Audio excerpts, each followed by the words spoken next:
In 2001, a political, economic and debt crisis devastated the country.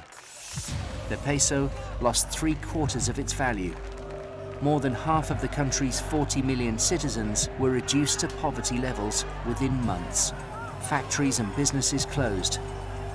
When the economy hit rock bottom, unemployment rose to an unprecedented 32%.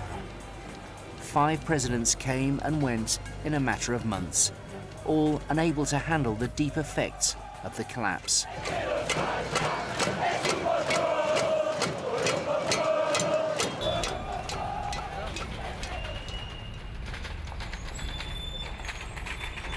Like many others, Esther Collados lost her job as a factory worker in the 2001 crisis.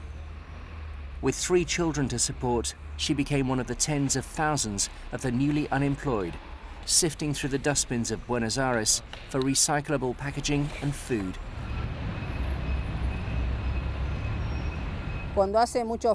It's hard when it's cold. You cover yourself with whatever you have. And when it rains, the cardboard gets wet and we get less money. At the height of the crisis, 40,000 people scavenged the streets for cardboard to make a living. They became known as cartoneros.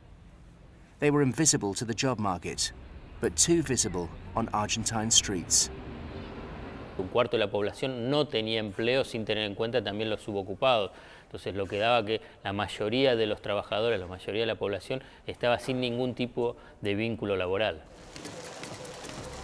The country was also buckling under a huge amount of foreign debt, at one point equivalent to 50% of the country's GDP. The government could not meet payments for the $9 billion owed to the International Monetary Fund. Fearing the worst, people began sending money abroad, causing a run on the banks. Reserves evaporated quickly.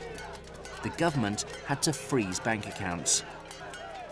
In Argentina, the government had to break all kinds of contracts in the crisis of 2001. They were asking the ordinary Argentinians to suffer even more for economic policies that were in many cases related to those advised by the IMF.